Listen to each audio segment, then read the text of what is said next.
as Bangladesh interim leader Muhammad Yunus marked 100 days in office. In an address to the nation, he said that the roadmap for the next general elections in Bangladesh would be unveiled once electoral reforms were completed.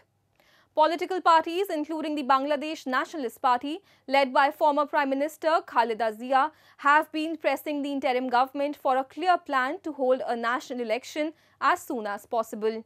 About 1,500 people died in protests that brought down Bangladesh's longest-serving Prime Minister Sheikh Hasina this year, and as many as 3,500 may have been forcibly abducted during her regime, said Yunus on Sunday. Yunus vowed to ensure justice for victims, adding that the government had begun efforts to bring those responsible for the disappearances and killings and the July-August violence to international courts.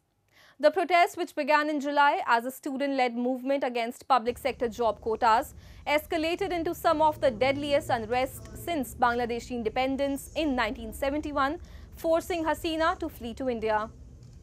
Yunus reiterated in his address that his government's commitment to demanding Hasina's extradition from India.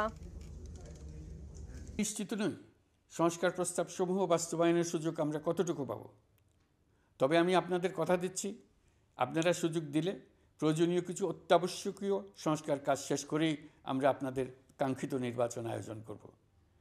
ততদিন পর্যন্ত আমি আপনাদের ধৈর্য ধারণ করার অনুরোধ করব। আমরা চাইব আমরা যেন এমন একটি নির্বাচন ব্যবস্থা সৃষ্টি করতে পারি যা যুগ যুগ ধরে অনুসরণ করা যাবে। এর ফলে সাংবৎসরিক রাজনৈতিক সংকট থেকে আমাদের দেশ রক্ষা পাবে।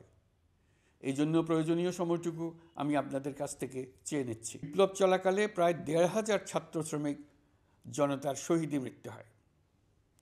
আমাদের সরকার প্রতিটি মৃত্যুর তথ্য অত্যন্ত যত্নের সাথে জোগাড় করছে। এই বিপ্লবে আহত হয়েছে ১৯,৯৩১ জন।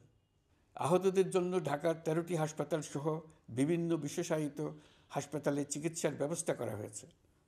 প্রতিদিনই তালিকায় আরও নতুন নতুন শহীদের তথ্য যোগ হচ্ছে, যারা স্বৈরাচারের আক্রোশের শিকার হয়ে এই পৃথিবী ছেড়ে চলে গেছেন।